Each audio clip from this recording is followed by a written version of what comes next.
चल unit and measurement, next is unit and measurement.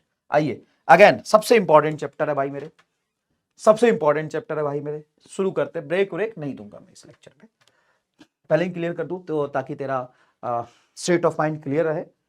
मैं पूरा खत्म करके ही शांत बैठूंगा, पीपीटी चेंज करूंगा बस, कोई ब्रेक नहीं दूंगा, कुछ नहीं। खाने पीने के लिए खाना पीना ले लो, तुम्हें ब्रेक चाहिए तो 10 मिनट बाद से तुम पीछे हो जाओ, थोड़ा सा रेस्ट कर लो। I will not give you break, any break, nothing, not at all, no anything. Hope I am clear. Sir मतलब ब्रेक ही नहीं दोगे? नो। पीपीटी चेंज करूंगा, वॉशरूम जाऊंगा, तो मैं वॉशरूम जाऊंगा तो तू भी चले जाना, ठीक है। 60 65 77 क्वेश्चन, तो 77 में एक क्वेश्चन में 30 पार्ट भी था, 37 पार्ट भी था, और एक में 20 पार्ट था, तो 37 और 20 जोड़ ले भैया, वो भी एक सा ग्राफ ही हुआ ना। 37 और 20 जोड़ दे, 150 plus question done, almost 140 plus, 30 20 50 120 plus question, 120 plus question done. भाई हर एक फॉर्मूला अपने आप में ग्राफ था, मतलब एक सवाल था, पूरा इक्वेशन लिखा है, पूरा ग्राफ का नेचर बताया है। 120 प्लस क्वेश्चन डन, ठीक है। फुस चलिए चलिए, तो यूनिट एंड डायमेंशन में बेटा 7 फंडामेंटल फिजिकल क्वांटिटी होते हैं। फंडामेंटल फिजिकल क्वांटिटी का डेफिनेशन ये होता है, quantity which are independent upon each other is called fundamental physical quantity. जो एक दूसरे से डिपेंडेंट होते हैं, वो डेफिनेशन ही है। डिपेंडेंट हो गए या एक दूसरे से डिराइव हो गए तो फंडामेंटल नहीं होंगे। तो पहला ही सवाल है यहां पर कि which of the following set can not enter into the list of fundamental quantity. इसमें से कौन सा फंडामेंटल क्वांटिटी के लिस्ट में नहीं जा सकता है, ये बताना है। कौन सा फंडामेंटल लिस्ट नहीं हो सकता है? ये फंडामेंटल नहीं है, लेकिन क्या हम फंडामेंटल मान सकते हैं? हाँ, 3 इंडिपेंडेंट हो तो फंडामेंटल मान सकते हैं, जैसे मास, ऐसे सुनना, वेलोसिटी, वेलोसिटी, इंटेंसिटी, इंटेंसिटी और लेंथ। भाई तू वेलोसिटी और लेंथ के साथ कुछ भी कर ले, इंटेंसिटी नहीं आएगा। इंटेंसिटी और वेलोसिटी के साथ कुछ भी कर ले, लेंथ नहीं आएगा, है ना। ये एक दूसरे से ड्राइव नहीं होंगे, तो इसको तुम fundamental set of physical quantity मान सकते हो। चलो, लेंथ टाइम वेलोसिटी, तो वेलोसिटी बराबर होता है लेंथ बाई टाइम, तो ये फंडामेंटल नहीं हुए ना। लेंथ और टाइम से वेलोसिटी आ जाएगा। लेंथ मास वेलोसिटी, ये फंडामेंटल हो सकते हैं, क्योंकि लेंथ और मास है, तो वेलोसिटी में तो मास होता ही नहीं है ना। तुम कहोगे सर वेलोसिटी में लेंथ होता है, तो सिर्फ लेंथ से वेलोसिटी बनेगा क्या? टाइम भी तो चाहिए। हाँ, टाइम इसके पास नहीं है। Okay, mass time and velocity ये भी इंडिपेंडेंट है। लेंथ टाइम एंड मास ये भी इंडिपेंडेंट है, तो होते ही है। तो आंसर तुम्हारा क्या चला जाएगा? ए को तुम फंडामेंटल नहीं मान सकते हो। देखो बेटा, बच्चे यहां पे कहेंगे कि सर वेलोसिटी में तो टाइम आता है। हाँ, वेलोसिटी में टाइम आता है, लेकिन क्या वेलोसिटी और टाइम मिलके मास बनेंगे? नहीं, तो एक दूसरे से इंडिपेंडेंट हो गए। सिर्फ टाइम से वेलोसिटी नहीं आता है, तो आप इसको इंडिपेंडेंट मान सकते हैं। ये कंसेप्ट है। क्लियर है क्या? क्लियर है क्या? बहुत बढ़िया, अच्छा सवाल है। Measurement of any physical quantity, n u का प्रोडक्ट हमेशा क्या रहता है? Constant. Number is inversely proportional to unit होता है। जब आप किसी भी मेजरमेंट के लिए वैल्यू जब लिखते हैं, तो ये है उसका मैग्नीट्यूड और ये है उसका यूनिट, ये है उसका यूनिट। तो मैग्नीट्यूड और यूनिट एक दूसरे के इनवर्सली प्रोपोर्शनल, तो इसका ग्राफ कुछ ऐसा बनता है। यूनिट बढ़ाओगे तो मैग्नीट्यूड घटेगा, मैग्नीट्यूड बढ़ाओगे तो यूनिट घटेगा। जैसे बड़ी यूनिट लेते हैं तो उसमें रिजल्ट छोटी आती है, अगर छोटा यूनिट लेते हैं तो रिजल्ट क्या होती है? बड़ी होती है। एक यूनिट से दूसरे यूनिट में वैल्यू को कन्वर्ट करते हैं, जैसे n1 u1 बराबर n2 u2 होता है। जब किसी भी फिजिकल क्वांटिटी की वैल्यू एक सिस्टम में दी हुई है और तुम्हें नए सिस्टम में चाहिए, जैसे find value of any physical quantity in new system of unit, तब आप एनयू बराबर कांस्टेंट को यूज करते हैं। जैसे मैं बोलूं 1 न्यूटन की वैल्यू सीजीएस यूनिट में बताओ, तो कैसे निकालते हो? ये n1 u1 बराबर कांस्टेंट यूज करते हैं। जैसे 1 जूल की वैल्यू सीजीएस यूनिट में बताओ, तो कैसे निकालोगे? एनयू बराबर कांस्टेंट यूज करोगे, ठीक। अब यहां पे एक सवाल लिखा है मैंने, which of the following graph is correct for the unit and measured value. तो देखो यहां पर n is inversely proportional to u, सही है।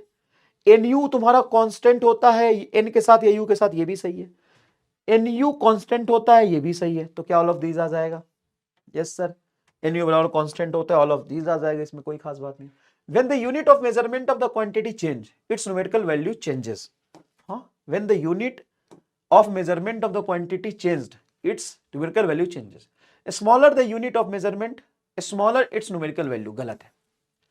Smaller the unit of measurement, smaller its numerical value, गलत है। तो A is true but R is false। देखिए तो बेटा, assertion is false but reason is true, नहीं भाई, C आएगा।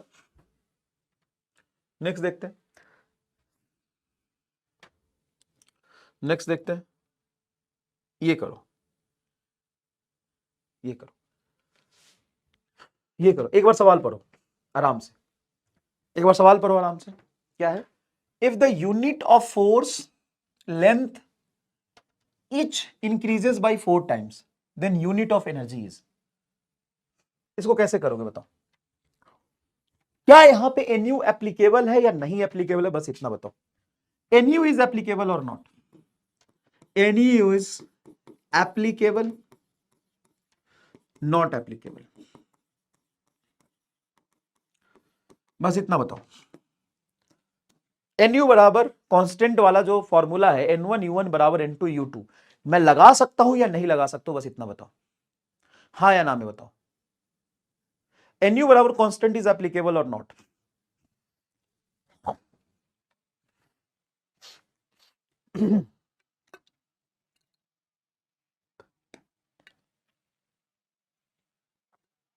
NU बराबर कांस्टेंट इज एप्लीकेबल और नॉट? NU बराबर कांस्टेंट इज एप्लीकेबल और नॉट? तो इसका जवाब आएगा नॉट एप्लीकेबल। बस ये चीज तुम यहां पे समझ गए ना बेटा, तुम्हारा काम हो जाएगा। सर समझाओ, थोड़ा सा नहीं समझ में आ रहा है, बताता हूं। NU बराबर कांस्टेंट तब लगाते हैं जब तुम्हें किसी फिजिकल क्वांटिटी की वैल्यू निकालनी हो या वैल्यू कन्वर्ट करना हो। एक सिस्टम में वैल्यू दिया हो, दूसरे सिस्टम में निकालना हो। अगर फील आ गया तो यस लिख दीजिए, फील आ गया तो यस लिख दीजिए। इसमें कहीं वैल्यू की बात ही नहीं करी ना, कहीं यहां पे किसी फिजिकल क्वांटिटी की वैल्यू है नहीं सर, यूनिट की बात कर रहा है बस। हाँ, तो यहां पे तो यूनिट यूनिट की बात है, वैल्यू की तो बात ही नहीं है, तो ये एप्लीकेबल नहीं है। No, not applicable. तो sir unit of force length each भी increases by 4 times, then unit of energy is increases by. तो सर कैसे होगा? तो देखो, क्या हम एनर्जी को लिख सकते हैं फोर्स इंटू लेंथ? हाँ सर लिख सकते हैं। अब जो भी फोर्स होगा उसकी यूनिट 4 गुनी कर दी तो 4 गुना यूनिट, और लेंथ को भी 4 गुना कर दिया तो यूनिट 4 गुना, तो 16 गुना यूनिट हो जाएगा, बस खत्म।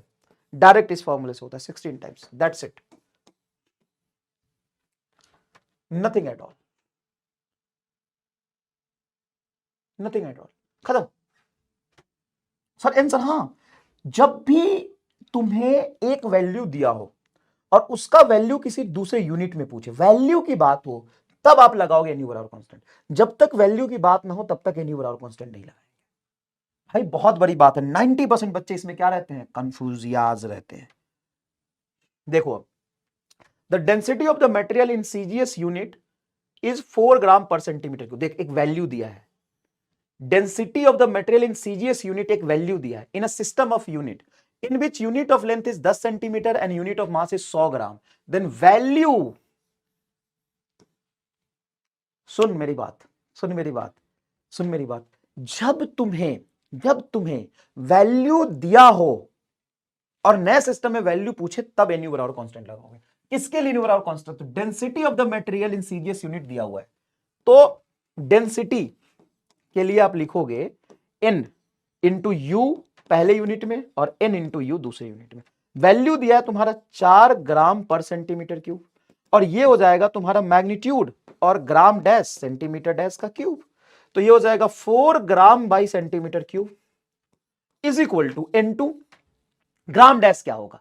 तो उसने बोला नया मास है 100 ग्राम, तो लिखोगे 100 ग्राम, और नया वॉल्यूम है 10 सेंटीमीटर लेंथ है, तो लेंथ का क्यूब वॉल्यूम होगा, मतलब 10 to the power cube centimetre cube. ये बेटा इससे कट जाएगा, ग्राम से ग्राम कटेगा, 100 से काटोगे नीचे 10 आएगा, N2 बराबर आ जाएगा 40। N2 बराबर आ जाएगा आपका 40। क्या फील आया? फील आया भाई मेरे? क्या फील आया भाई मेरे? देखो डायमेंशनलेस फिजिकल क्वांटिटी कौन कौन से होते हैं? Angle, solid angle, strain, strain होता है change in length by length, refractive index, geometric formula जैसे sine theta, cos theta, tan theta, log का function, exponential function, specific gravity, relative permittivity, permeability, current gain, ये सब क्या है? ये सब डायमेंशनलेस एंड यूनिटलेस है। ये सब क्या है? डायमेंशनलेस एंड यूनिटलेस है। अब एक छोटा सा एमआर स्टार में बताता हूं, कई लोग नए लोग होंगे, अगर पुराने हैं तो बहुत बढ़िया, नए हैं तो ध्यान से सुन लीजिए, ध्यान से सुन लीजिए। नीट में डायरेक्ट किसी भी फिजिकल क्वांटिटी का डायमेंशन से एक सवाल पूछ लेते हैं, किसी भी फिजिकल क्वांटिटी के डायमेंशन से एक सवाल पूछ लेते हैं, जैसे universal gravitational constant, Planck constant, Boltzmann constant, resistance, magnetic field, permeability, coefficient of viscosity. जब भी किसी भी इस तरह का सवाल पूछे, जब भी किसी भी इस तरह का सवाल पूछे, कभी भी इस तरह का कहीं से सवाल आए, तो हमेशा और हमेशा उस फिजिकल क्वांटिटी से रिलेटेड फोर्स या एनर्जी का फॉर्मूला याद करना है। फोर्स और एनर्जी का फॉर्मूला क्या करना है? याद करना। उस फिजिकल क्वांटिटी से रिलेटेड, जैसे न्यूटन्स लॉ ऑफ ग्रेविटेशन में ग्रेविटेशनल कांस्टेंट का पूछ रहा, तो आप लिखोगे F बराबर G m square by length का स्क्वायर, तो G बराबर हो जाएगा FL square by m square, जहां पर फोर्स हो गया आपका m L T minus 2, length हो गया L2 बटा ये हो गया M2, तो ये हो जाएगा m minus 1 L3 T minus 2। This is your answer. Planck constant, तो E बराबर एच एफ, E बराबर एच एफ, क्लियर है? प्लैंक कांस्टेंट हो जाएगा energy by frequency. Coefficient of viscosity, coefficient of viscosity force बराबर 6 pi eta r v t. जैसे L की dimension पूछे, सेल्फ इंडक्टेंस, तो एनर्जी बराबर हाफ एल आई स्क्वायर, तो सेल्फ इंडक्टेंस होगा एनर्जी बटा एम्पियर स्क्वायर। क्लियर है क्या ये बात? चलिए इतना बता दीजिए, क्लियर है ये बात कि किसी भी फिजिकल क्वांटिटी का डायमेंशन पूछता है तो 99% केस में हमें उससे रिलेटेड फोर्स का फॉर्मूला या एनर्जी का फॉर्मूला लिखना होगा। समझ गए क्या? और याद रखिएगा एनर्जी डेंसिटी, ये बहुत इंपॉर्टेंट है। Pressure, energy density, coefficient sorry Young modulus, stress, bulk modulus, इन सब की डायमेंशन सेम होती है, या half epsilon nought E square या B square by 2 mu nought, इन सब की डायमेंशन सेम होती है। क्लियर है ये बात? क्लियर है? आगे बढ़ सकता हूं? तो देख, यूनिट ऑफ थर्मल कंडक्टिविटी, अब भाई साहब यहीं पे लौट जाएगा। तो मैंने थर्मल कंडक्टिविटी को 4 बार पढ़ाऊंगा आज, ग्राफ में पढ़ाया, अब यहां देख, हीट करंट, हीट एनर्जी होता है, टाइम बराबर होता है के ए डेल्टा टी बाई एल, तो ये हो गया एनर्जी बाई टाइम, ये हो जाएगा M L two T minus 2 बराबर, ये एरिया और लेंथ कट के एल आएगा, तो के एल इंटू केल्विन, एल से एल स्क्वायर कटेगा एल, तो के का डायमेंशन आ गया एम एल टी माइनस 2 के minus 1, M L T minus 2 के माइनस 1। ओ साहब ये तो डायमेंशन निकाल दे, तो कुछ और ही पूछ रहा है। ये क्या पूछ रहा है? ये यूनिट पूछ रहा है। तो ये होता है एनर्जी बटा टाइम, तो ये हो गया जूल पर सेकेंड, जूल पर सेकेंड होता है बेटा पावर वॉट, तो वॉट और लेंथ बाई केल्विन, वॉट पर मीटर पर केल्विन, वॉट पर मीटर पर केल्विन, ए आ जाएगा। बताइए, एक कह रहा मैं गो आउट टू टॉयलेट, मैं गो आउट टू टॉयलेट, तो एक बार में मैं आई गो टू टॉयलेट, क्या सिस्टम? 2 टॉयलेट एक साथ कैसे? फुसफुस, 2 टॉयलेट एक साथ कैसे जाएगा तू? The mechanical quantity beach has dimension और रेसिप्रोकल ऑफ मास इज, है ये नीट 2023 का सवाल है, सीरियसली क्या बोला है? द मैकेनिकल क्वांटिटी मतलब कौन से क्वांटिटी में which has dimension of reciprocal of mass, dimension of reciprocal of mass मतलब किसके डायमेंशन में मास -1 है? तो बेटा एंगुलर मोमेंटम होता है लीनियर मोमेंटम इनटू लेंथ, तो इसमें तो मास 1 आएगा, आगे कुछ भी देखो। कोएफिशिएंट ऑफ थर्मल कंडक्टिविटी में मास 1 ही आएगा क्योंकि एनर्जी होता है। टॉर्क होता है बेटा फोर्स इनटू लेंथ, उसमें भी मास 1 आएगा। ग्रेविटेशनल कांस्टेंट में देखो मास -1, अभी निकाल के भी दिखाया तुम्हें। चौथा आंसर जाएगा क्या? फुसफुस, चौथा आंसर आगे लो रे। May I go to toilet. Dimension of stress अभी बताया, डायमेंशन ऑफ स्ट्रेस क्या होता है? फोर्स अपॉन एरिया, मतलब प्रेशर, फोर्स अपॉन एरिया। देख फोर्स क्या होगा, M L T minus two, area हो जाएगा एल स्क्वायर, कट क्या आएगा L minus one, M L minus one T minus two, M L minus one T minus two. कब है? 2020 का सवाल है भाई, ऐसे छोटे छोटे सवाल आ जाएगा, फुसफुस याद रखना। देख इधर, the pair of quantity having same dimension, pair of quantity having same dimension का पेयर बता। इंपल्स एंड सरफेस टेंशन नहीं, इंपल्स होता है बेटा चेंज इन मोमेंटम, याद रखियो, इंपल्स होता है simple change in momentum, surface tension होता है force upon length. Angular momentum and work, अरे भाई एंगुलर मोमेंटम हो गया linear momentum into length, work तो हो गया एनर्जी जैसा, वर्क हो गया फोर्स इनटू लेंथ, टॉर्क हो गया फोर्स इनटू लेंथ, ये डायमेंशन सेम आ जाएगा। फुसफुस सी आ गया सर, रे फुसफुस फुसफुस बोले yes sir. The dimension of EMF, EMF की डायमेंशन बोल, तो ईएमएफ से बच्चा समझता है electromotive force, sir electromotive force तो बहुत आसान है सर, फोर्स हो गया, नहीं, ईएमएफ होता है वोल्ट, मतलब पोटेंशियल, और पोटेंशियल को बोल सकता है joule per kelvin, sorry joule per coulomb. तो जूल हो जाता तो हर M L two T minus two और कुलम माइनस वन, हा coulomb Q Q Q minus one, M L two T minus two, M L two T minus two per coulomb, D answer आ जाएगा। फुसफुस मेरा समझ नहीं आ रहा sir कुछ भी, एक है कौन है, सीमा चटनी, सीमा चटनी को समझ नहीं आ रहा, सीमा चटनी बेटा, यकीन 2025 का बैच आएगा, आराम से आना, होम ट्यूशन दूंगा तुम्हें। सीमा चटनी को होम ट्यूशन दूंगा मैं। सीमा चटनी लो जूस पी लो, सीमा चटनी जूस पी लो, आओ juice P low, juice P लीजिए गाइस। सीमा चटनी तुमको यूट्यूब पे समझ नहीं आएगा, मेरे से होम ट्यूशन लेना पड़ेगा। जूस को मिलाइए गाइस, आइए गाइस जूस पीते हैं, आइए गाइस।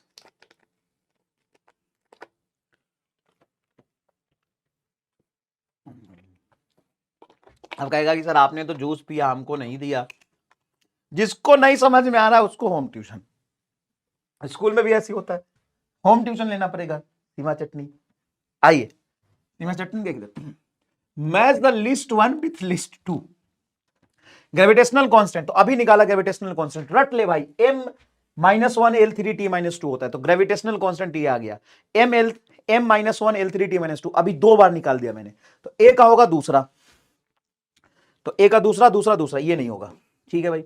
ग्रेविटेशनल पोटेंशियल एनर्जी, सुन ग्रेविटेशनल पोटेंशियल एनर्जी होता है बेटा gravitational potential per unit mass, ये पढ़ाऊंगा, तो ये होगा energy M L two T minus two बटा मास एम, तो L two T minus two आएगा, L two T minus two, gravitational potential energy का हो जाएगा फर्स्ट, मतलब दूसरे का फर्स्ट, दूसरे का चौथा गलत है, ये गलत है, चौथा आंसर आ गया।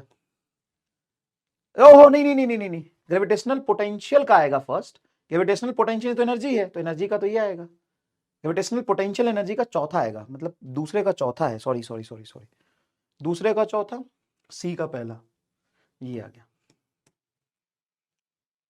फर्स्ट आंसर आ रहा है, मैंने गलत पढ़ लिया था, पोटेंशियल थर्ड में है ना, ग्रेविटेशनल पोटेंशियल होता है potential energy per unit mass, A आएगा, देख लो।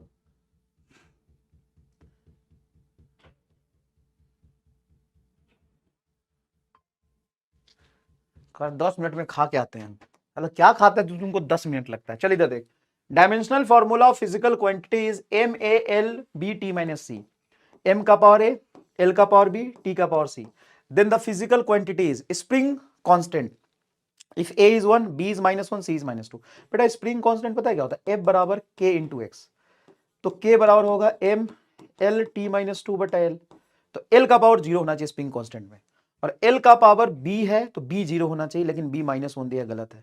सरफेस टेंशन होता है force by length, surface tension होता है फोर्स बाय लेंथ, तो फोर्स बाय लेंथ, तो उसमें भी लेंथ कट जाएगा, तो बी जीरो होना चाहिए, भी गलत है।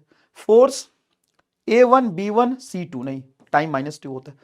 एंगुलर फ्रीक्वेंसी, एंगुलर फ्रीक्वेंसी तो ये हो गया बेटा ओमेगा, ओमेगा हो गया टू पाई एफ, एफ हो जाएगा टी माइनस वन, तो टी माइनस वन मतलब सी की वैल्यू माइनस वन और ए और बी जीरो, देखो ए और बी जीरो, सी की वैल्यू माइनस वन, चौथा आंसर आएगा। चौथा ऑप्शन आएगा। Next, pair having the same dimension, ये हो गया भाई। Next, the ratio of dimension of Planck constant to the moment of inertia. अब आएगा मजा।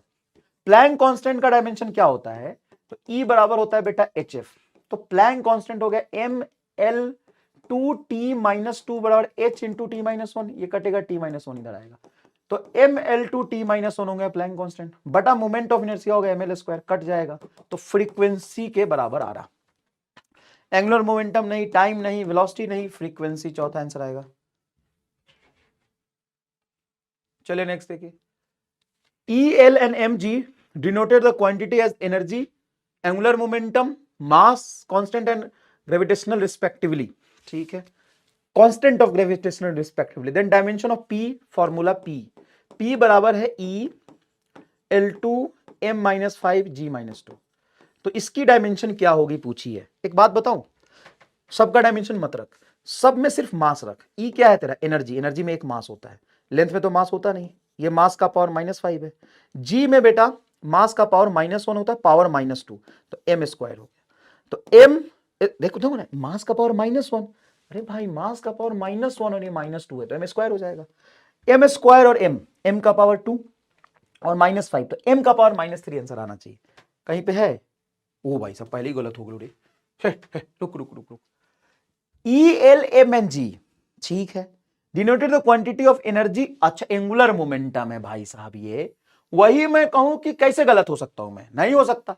एनर्जी में एक मास होता हूं, एंगुलर मोमेंटम का स्क्वायर, एंगुलर मोमेंटम होता है बेटा लीनियर मोमेंटम इंटू पी में एक मास होता है, तो m², और m-5 है, हाँ, और g हो गया m², तो m², m, तो 2 2 4 1 5, 5 में से 5 गया m0 जिसमें होगा वही आंसर आएगा। m0 इसमें आ रहा और इसमें आ रहा, ये दोनों आंसर नहीं होगा।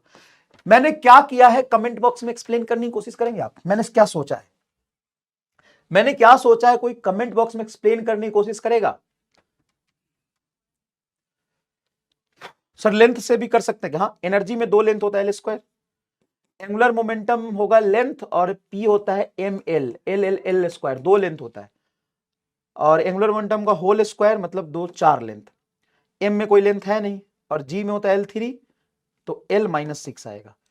g का डायमेंशन क्या होता है, g का डायमेंशन होता है m-1 L3 T-2, तो L का पावर 3 है और -2 तो -6, 4 2 6 L0 हो रहा है, L यहां पे 1 है तो ये हो नहीं सकता, L0 चौथा आंसर आएगा। मैंने क्या किया है, तुम एक्सप्लेन करने की कोशिश करोगे क्या, डायमेंशन एनालिसिस नहीं, चौथा आंसर है। बिल्कुल सुनना सुनना सुनना, मैं एक मैसेज देना चाहता हूं तुम्हें, मैं इस पूरे फुसफुस को मैसेज देना चाहता हूं। क्या मैसेज देना चाहता हूं बेटा, बिल्कुल एनर्जी का पूरा डायमेंशन लिखते, एंगुलर मोमेंटम का पूरा डायमेंशन लिखते, मास का डायमेंशन लिखते, जी का पूरा डायमेंशन लिखते, सॉल्व करते, आंसर यही आता। मैंने पता है क्या किया, मैंने सिर्फ इसके मास के बारे में सोचा, इसके मास इसके मास इसके मास के बारे में सोचा, सबका मास मिला के कैंसिल हो गया। फिर मैंने सबके लेंथ के बारे में पूछा, टाइम को मैंने देखा ही नहीं, फिर लेंथ भी 0 हो गया, मेरा आंसर समझ में आ गया। इलिमिनेशन मारूंगा जूता, कह रहा इलिमिनेशन किया, कैसे इलिमिनेशन किया, क्या मैंने ऑप्शन से सोचा, नहीं ना, पूरे डायमेंशन एनालिसिस में सिर्फ मैंने मास की एनालिसिस करी, ऑप्शन एलिमिनेशन मेथड है ये। अरे कहां से दिमाग लाए हो इतना घटिया भाई, बदबू आ रहा है, लेके जाओ अपना बेटा, बिना दिमाग के पढ़ लो, ऐसे दिमाग से अच्छा तो बिना दिमाग होता है। सरफेस टेंशन होता है बेटा फोर्स अपॉन लेंथ, प्रेशर होता है बेटा force upon area, viscosity 6 pi eta r v बराबर हो जाएगा तुम्हारा एफ, यहां से ईटा निकाल सकते हो। इंपल्स होता है बेटा चेंज इन मोमेंटम, निकल जाएगा, एनालिसिस ही तो करना है। प्लैंक कांस्टेंट मैंने अभी बता दिया, ml2T-1 होता है, ml2T-1 ये आ जाएगा, देखो ml2T-1 प्लैंक कांस्टेंट होता है, तो h का हो जाएगा थर्ड, मतलब a का हो जाएगा थर्ड, a का हो जाएगा थर्ड, ये दोनों गलत हो गए, ठीक है। मोमेंटम का होता है सिंपल, मोमेंटम हो गया mass into velocity, ml_1, ml_1 कहीं है, ये दूसरा है, तो d का दूसरा आएगा, d का दूसरा इसी में, बी आंसर आ गया। चलिए नेक्स्ट देखिए, आपके चलते पैंट में हक दी, तो ई एम जी रिस्पेक्टिवली तो इसमें कौन सी बड़ी बात है, जब तू पैसा लिया था तब भी पैंट में आगा था। मतलब कोई अननेचुरल चीज हो तो बताओ, टट्टी तो नेचुरल चीज है, धो लो, नहीं तो बदबू तुम्हें आएगी, हमें क्या है, अगर आपके चलते हम पैंट में। E and G respectively denoted the energy and gravitational constant, then E by G is, तो E एनर्जी है, G ग्रेविटेशनल कांस्टेंट है। इजी है, 2021 का सवाल है, हो जाएगा क्या? अरे ये तो बहुत आसान है ना यार। Dimension formula of mutual inductance, mutual inductance self inductance के बराबर होगा, तो E बराबर LI स्क्वायर से आप कह सकते हो एनर्जी बटा एम्पियर का पावर -2, ml2 t -2 a -2 ये आएगा, ml2 t -2 a -2 ये आंसर आएगा C. Next, L, C and R is the self inductance, capacitance and resistance respectively. Then which of the following does not have dimension of time? ये वाले सवाल जो LRC वाले सवाल होते हैं उसको करने का एक तरीका मैंने बताया है कि रेसिस्टेंस को बराबर लिख दो, तो रेसिस्टेंस R बराबर ओमेगा L बराबर 1/ओमेगा से, ये तीनों ओम होते हैं, ये तीनों ओम होते हैं क्या? हाँ सर, ये तीनों ओम होते हैं, ये तीनों क्या होते हैं? ओम होते हैं। ये तीनों क्या होते हैं? ओम होते हैं sir, Om Om Om Om Om foam foam foam.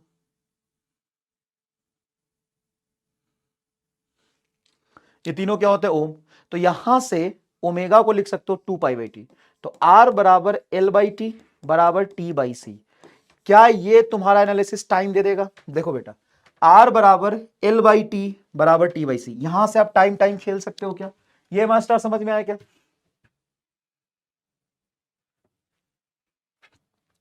क्या आप यहां से टाइम टाइम खेल सकते हो क्या? R बराबर L/t बराबर T/c, क्या आप यहां से टाइम टाइम बहुत आसानी से खेल सकते हो? अच्छा, यहां पे जैसे मान लो कि जो फुसफुस है, जो तुम हो, रामलाल टाइप इंसान है, उसकी एक दोस्त खो गई है जिसका नाम है गोरी। ये रामलाल है, देख, ये कौन है? पर हम नहीं जानते, हम बताते हैं कौन है। ये रामलाल है भाई। अच्छा सा ठीक है, ये रामलाल है, और इसकी ना दोस्त खो गई है, जिस दोस्त का नाम है गोरी। गोरी खो गई। अब रामलाल मेरे से आया पूछने कि सर सर सर सर गोरी खो गई। मैंने उसको बोला कि अच्छा तुम्हारी गोरी खो गई, तो मैंने बोला कि तेरी गोरी वहां रहती है जहां पे नीचे फूल की दुकान है, ऊपर गोरी का मकान है। मैंने इसको क्या बोला? रामलाल की दोस्त है गोरी। तो रामलाल आया, बोला कि सर मेरी गोरी खो गई। तो मैंने रामलाल को हिंट दिया, डायरेक्टली नहीं बोल सकता ना भाई, डायरेक्टली नहीं बोल सकता। तो मैंने बोला नीचे फूलों की दुकान, नीचे फूलों की दुकान, ऊपर गोरी का मकान। क्या बोला? नीचे फूलों की दुकान, फूलों की दुकान, दुकान ऊपर गोरी का मकान। आय हाय हाय, आय हाय हाय, नीचे फूलों की दुकान, ऊपर गोरी का मकान, ये मैंने बोला। तो जहां फूल की दुकान होगा वही ऊपर गोरी रहेगी क्या?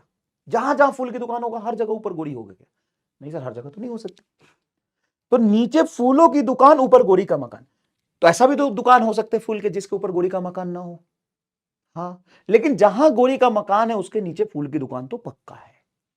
बताओ, ऊपर अगर गोरी का मकान है तो नीचे फूल की दुकान सर मस्ट है, क्यों? नीचे फूल की दुकान, ऊपर गोरी का मकान। अगर नीचे फूल की दुकान नहीं है तो सर गोरी का मकान ऊपर हो ही नहीं सकता। अगर फूल की दुकान नीचे है तो चेक करना पड़ेगा ऊपर गोरी की मकान है कि नहीं। दिमाग में घुस रहा है कुछ? नहीं समझा? मैं कह रहा हूं नीचे फूलों की दुकान, ऊपर गोरी का मकान, तो नीचे अगर फूल का दुकान है तो सर, नीचे अगर फूल का दुकान है तो ऊपर गोरी हो सकती है। तो फूल की दुकान तो बहुत सारे होंगे ना। एक तो हिंट है कि नीचे फूल की दुकान है, वहीं पे गोरी का मकान है। तो नीचे फूल की दुकान नहीं है तो ऊपर गोरी नहीं होगी। नीचे फूल की दुकान है तो ऊपर गोरी का मकान हो भी सकता है, नहीं भी हो सकता है। समझ गए? फील आ गई? हाँ। तो अब बहुत सारे सवाल ऐसे पूछते हैं कि फिजिकल क्वांटिटी के पास यूनिट है तो डायमेंशन होगा कि नहीं। अगर डायमेंशन है तो यूनिट होगा कि नहीं, यूनिट नहीं है तो डायमेंशन होगा कि नहीं, डायमेंशन नहीं है तो यूनिट होगा कि नहीं। उन सब का रामबान इलाज, नीचे फूलों की दुकान, ऊपर गोरी का मकान। अब ध्यान से देखिएगा, अब फिजिकल क्वांटिटी हैव यूनिट, मतलब ये है, यूनिट का मतलब फूल की दुकान, नीचे फूलों की दुकान, फूल, नीचे फूल, नीचे फूल, ऊपर गोरी। अब फिजिकल क्वांटिटी हैव यूनिट मतलब ये है तो ऊपर में क्या होगा, मे है। बताओ अगर ये है यूनिट है तो डायमेंशन के बारे में क्या बोलोगे, may have dimension, may have dimension. बताओ हाँ कि ना, बताओ हाँ कि ना। सर समझ गया, मे हैव डायमेंशन होगा। अच्छा अब physical quantity does not have unit, physical quantity के पास यूनिट नहीं है, मतलब फूल की दुकान नीचे नहीं है, does not have dimension, does not have dimension, does not have dimension. बोलो हाँ कि ना, बोलो। ठीक है सर मजा आ गया। Physical quantity is dimensionless, physical quantity के पास डायमेंशन, ऊपर गोरी नहीं है, हो सकता है नीचे फूल की दुकान हो, ऊपर गोरी नहीं है तो मे हैव यूनिट। अगर डायमेंशन नहीं है तो मे हैव यूनिट, और डायमेंशन है ऊपर गोरी है, देखो physical quantity have dimension, must have unit, must have unit.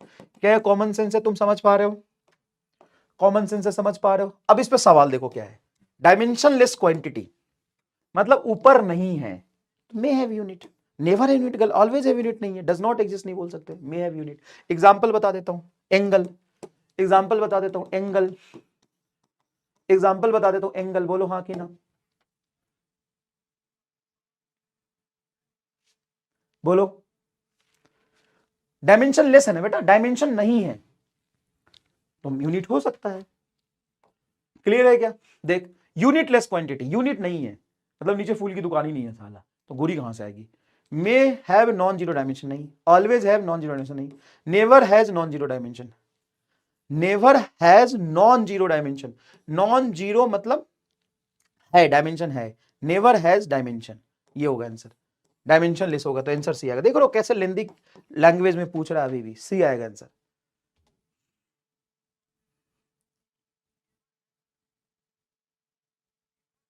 बोलो नेक्स्ट देखो, इक्वेशन का डायमेंशनली कंसिस्टेंसी और फिजिकली कंसिस्टेंसी। तो नीचे ये हो गया तुम्हारा फूल, नीचे वाला हो गया तुम्हारा, पहले कोई भी इक्वेशन अगर डायमेंशनली करेक्ट है तभी फिजिकली करेक्ट हो सकता है, तभी फिजिकली करेक्ट, डायमेंशनली करेक्ट तो फिजिकली करेक्ट नहीं होगा। अगर फिजिकली करेक्ट नहीं है तो मे बी डायमेंशनली करेक्ट, अगर फिजिकली करेक्ट है तो डायमेंशनली पक्का होगा। बेसिक होता है डायमेंशनली करेक्टनेस और ऊपर होता है, अल्टीमेट होता है फिजिकली करेक्टनेस। नीचे देखो ये क्या है, इक्वेशन इज डायमेंशनली इनकरेक्ट, गलत है, डायमेंशनली गलत है मतलब फूल की दुकान नहीं है नीचे, must be physically wrong, must be physically wrong, must be physically wrong. Equation is dimensionally correct, equation is dimensionally correct, dimensionally सही है, dimensionally सही है मतलब ये है तो ये हो सकता है, may be physically correct, may be physically correct।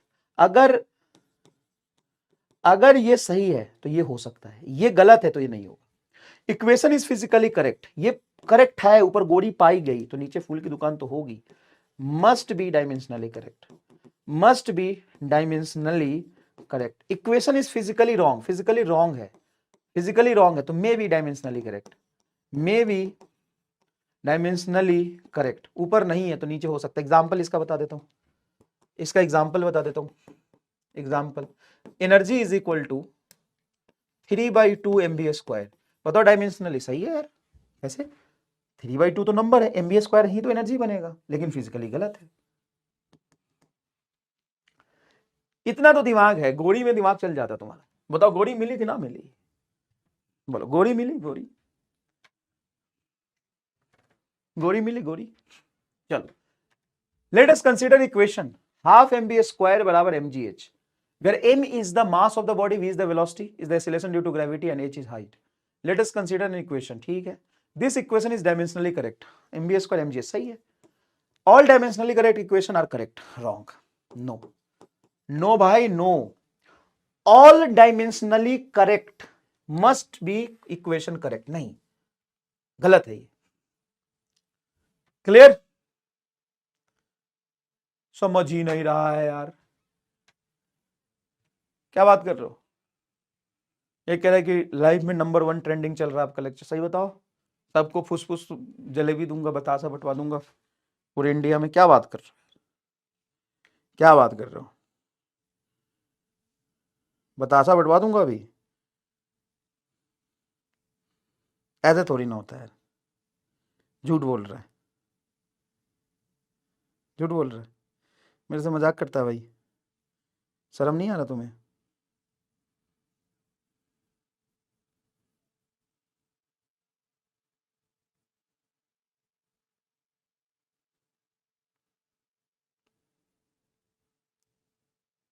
कोई बात नहीं, देख लूंगा मैं किसी दिन।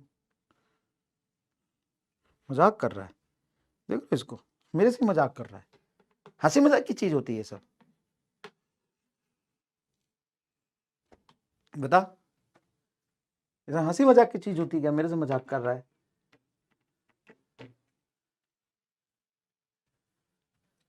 मेरे से मजाक करता है, अपने गुरु से कोई मजाक करता है क्या? झूठ बोल रहा है और बाद में क्या देखा नहीं है। सही कह रहा है, क्या बात कर रहे हो, क्या बात कर रहे हो? सबको जलेबी दूंगा फिर तुम्हें, क्या बात कर रहा हो?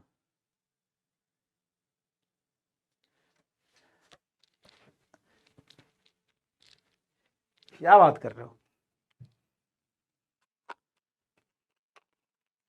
क्या बात कर रहा है?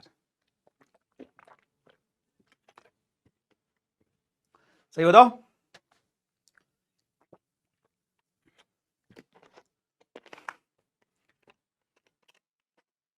चलो फास्ट चलते, फास्ट चलते, ठीक है।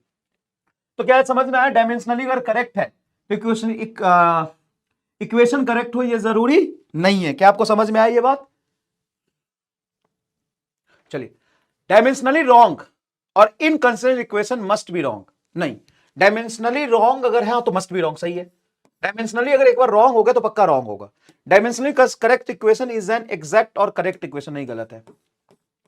फिजिकली करेक्ट है तो डायमेंशनली करेक्ट ही होगा। अगर डायमेंशनली रॉन्ग है तो डायमेंशनली रॉन्ग है तो फिजिकली सही नहीं हो सकता है। क्लियर है क्या? क्लियर है क्या? चला के देखिए, all physical quantity can be added और सब्ट्रैक्टेड। ना भाई, सारे फिजिकल क्वांटिटी को ऐड और सब्ट्रैक्ट थोड़ी ना कर सकते हो।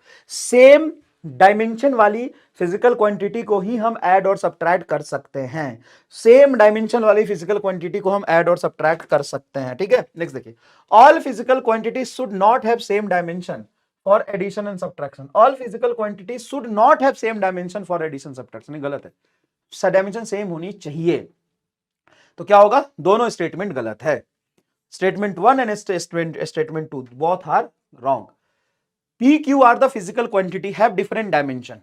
Which of the following combination can never be meaningful? तो अगर डिफरेंट डायमेंशन है तो उसको आप जोड़ और घटा नहीं सकते हैं। तो इसको घटाया है तो ये गलत है, जोड़ा है तो गलत है। डिफरेंट डायमेंशन है ना, डिफरेंट डायमेंशन तो जोड़ घटा नहीं सकते हैं। सर इसको भी तो घटाया है, तो पी आर क्यू अलग है, पी आर का प्रोडक्ट तो क्यू के बराबर हो सकता है ना। तो ये मे भी करेक्ट हो सकते हैं, बट ये तो कभी भी पॉसिबल नहीं होगा। तो थर्ड एंड फोर्थ आपका आंसर जाएगा। डिफरेंट डायमेंशन वाली चीजों को आप ऐड और सब्ट्रैक्ट नहीं कर सकते हैं। डिफरेंट डायमेंशन वाली चीजों को आप ऐड और सब्ट्रैक्ट नहीं कर सकते हैं। If the force is given by F बराबर A T plus B T square, B T is a time, then dimension of A and B are. Principle of homogeneity कहते हैं इसको। क्या कहते हैं? प्रिंसिपल ऑफ होमोजेनिटी कहते हैं इसको। प्रिंसिपल ऑफ होमोजेनिटी का एक जोरदार एमआई स्टार बताता हूं। जब भी ऐसे डायमेंशन एनालिसिस वाले सवाल आएगा, एक चीज नहीं लिखा है तो लिख दे, प्लस माइनस इक्वल सब को बराबर कर दे। प्लस माइनस सब को हटा के बराबर कर दे। जैसे मान ले इसका डायमेंशन एनालिसिस करना है, पता है बेटा क्या करेगा? तो प्लस माइनस सबको बराबर लिख दे। तो यह इसको ऐसे लिखेगा, एफ बराबर ए टी बराबर बी टी स्क्वायर। क्या समझ गया? एफ बराबर क्या लिखेगा? एफ बराबर ए टी बराबर बी टी स्क्वायर लिखेगा। क्लियर है क्या ये बात? हाँ सर क्लियर है ये बात। तो यहां से ए बराबर बेटा क्या आ जाएगा? ए बराबर आएगा एफ बाई टी, और बी बराबर क्या आ जाएगा? F by T square. और एक एम स्टार और बताता हूं, डायमेंशनल एनालिसिस में एक एम स्टार लिख ले कि प्लस माइनस सब को काट के बराबर बराबर लिख देंगे, और जो भी डायमेंशनल लेस चीज होगा उसको 1 लिख देना। बताओ, ये दोनों चीजें लिख लिया तूने, बस अब उसके बाद तू खेल जा, खुले मैदान में जा। मैंने तुम्हें ब्रह्मास्त्र दे दिया है भाई, काट देगा सवाल को, रगड़ देगा। जैसे ये सवाल है भाई साहब, बढ़िया और नया सवाल लिखा है, ठीक है ना। अब चल इसको करते हैं। लेट एक्स बराबर pi R P square minus Q square बटा 2 where P Q R are the length, P and Q length है, तो एक्स का डायमेंशन क्या होगा? सुन, ये लेंथ का स्क्वायर माइनस लेंथ का स्क्वायर, तो ये length square length square length square ही बनेगा, और ये लेंथ, तो एक्स बराबर पाई, तो डायमेंशन ले सही है लेंथ, और लेंथ का होल स्क्वायर माइनस लेंथ का स्क्वायर सिंपल लेंथ का स्क्वायर, तो ये तुम्हारा बन जाएगा वॉल्यूम, लेंथ का क्यूब। कितना आसान है, कितना आसान है।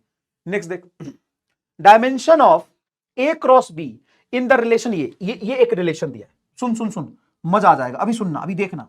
एनर्जी बराबर b minus x square by a t, तू पता है क्या करेगा, ई बराबर एक बी माइनस एक्स स्क्वायर है, बीच में माइनस है तो इक्वल कर दे, बी बराबर एक्स स्क्वायर होगा, बात खत्म। इसको सब्ट्रैक्ट किया मतलब दोनों की डायमेंशन सेम होगी तभी सब्ट्रैक्ट किया, तो इस हिसाब से तो बी बराबर एल स्क्वायर आ जाएगा, हाँ आ गया।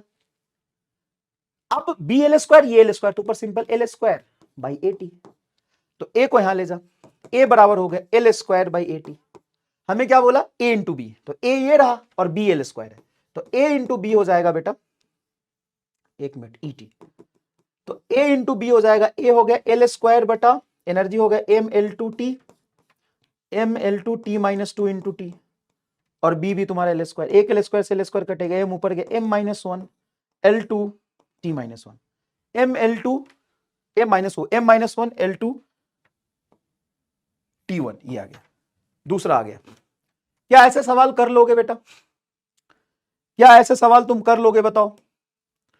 जैसे ये सवाल पूछा, एफ बराबर A sine C T plus B cos D X, where X and T are the displacement and time, then dimension of C by D. सुनना सुनना बेटा, ये इक्वेशन है, एफ बराबर A sine C T plus B cos C into D X, ठीक है। अब सुनो तुमको क्या करना है, मैंने क्या बोला था, साइन के अंदर थीटा डायमेंशन लेस होता है, डायमेंशन लेस को 1 लिख सकते हैं, मतलब सी टी बराबर 1 है, तो इस तरीके से सी बराबर 1 बाई टी हो जाएगा, हाँ, और dx भी 1 है, तो d बराबर 1 अपॉन एक्स हो जाएगा। हमसे बोला c बाई डी, तो c बाई डी, तो d है 1 अपॉन एक्स, तो x ऊपर, x बाई टी तुम्हारा वेलोसिटी। सोच सोच क्या आसान है। t माइनस वन था, एक बच्चा बोला t माइनस वन था, देख लेता हूं बेटा, ये t है बेटा, और t माइनस टू, तो ये t माइनस वन नीचे आएगा, ऊपर जाएगा तो t प्लस वन हो जाएगा बेटा, नीचे t माइनस वन है, ऊपर गया तो t प्लस वन हो जाएगा। बता इस सवाल में तुम्हें मजा आया कि नहीं? ऐसे डायमेंशन एनालिसिस के सवाल पूछे जाते हैं, ऐसे डायमेंशन एनालिसिस के सवाल पूछे जाते हैं, ऐसे डायमेंशन एनालिसिस के सवाल पूछे जाते हैं, देख ले एक बार।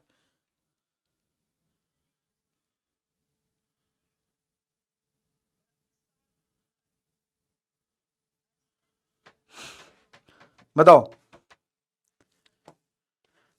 ऐसे डायमेंशन एनालिसिस के सवाल पूछे जाते हैं, मजा आया कि नहीं इसमें, ये बताओ। बड़ा पैसा वसूल सवाल है कि नहीं, ये बताओ, क्या पैसा वसूल सवाल है? चलो नेक्स्ट देखो, force F, acceleration a and time t are chosen as the fundamental physical quantity, then find dimension of energy. इस तरह के सवाल कहीं पूछे जाते हैं। क्या होता है सवाल? सवाल कुछ ऐसा होता है कि force, acceleration and time are chosen as fundamental physical quantity, then dimension of energy is. 2021 का सवाल है, पूरे पूरे चांस है कि एक सवाल ऐसा पिछले 2 साल में नहीं पूछा तो इस साल पूछ सकता है।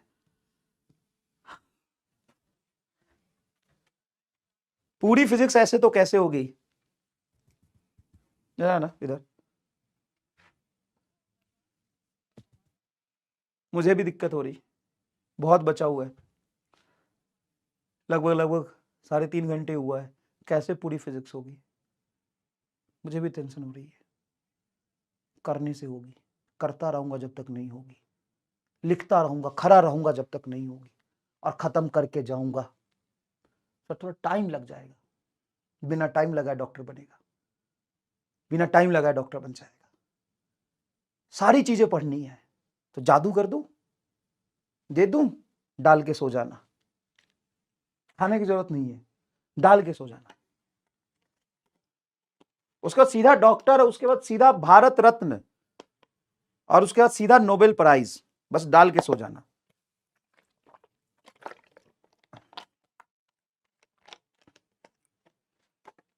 है। नोबेल प्राइज दिलवाऊंगा तुम्हें, सीधा भारत रत्न, सीधा भारत के रत्न हो तुम, सीधा भारत रत्न दिलवाऊंगा, सीधा, कुछ नहीं करना, सीधा भारत रत्न।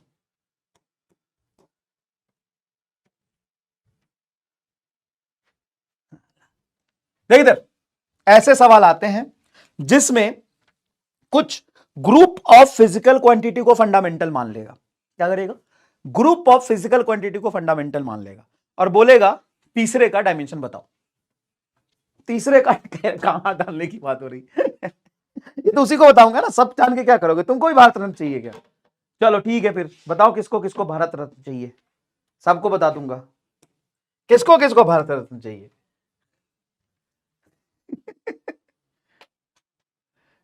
चलो सुनो, डिस्ट्रैक्ट कर दिया, ऐसे कैसे होगा, ऐसी तैसी, टेंशन मुझे है और टेंशन तुम मत दो।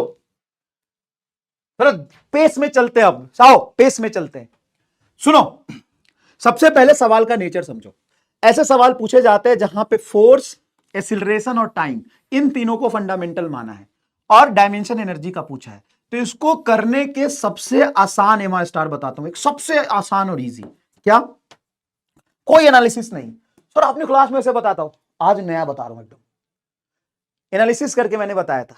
कुछ एनालिसिस नहीं करना, कुछ नहीं करना, सीधा सोचना कि इसका फॉर्मूला क्या मैं इन तीनों के टर्म्स में लिख सकता हूं? तो भाई एनर्जी बराबर फोर्स इंटू लेंथ ही तो होता है।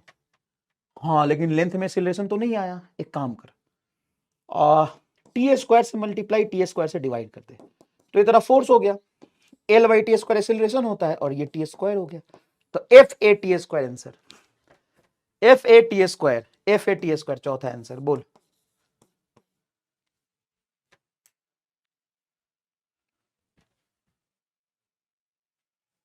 बोल सर ये क्या था, यही तो डालना था भाई दादा। ये सवाल है बेटा नीट 2021 का, हाँ ऐसे होगा का, हाँ भैया होगा।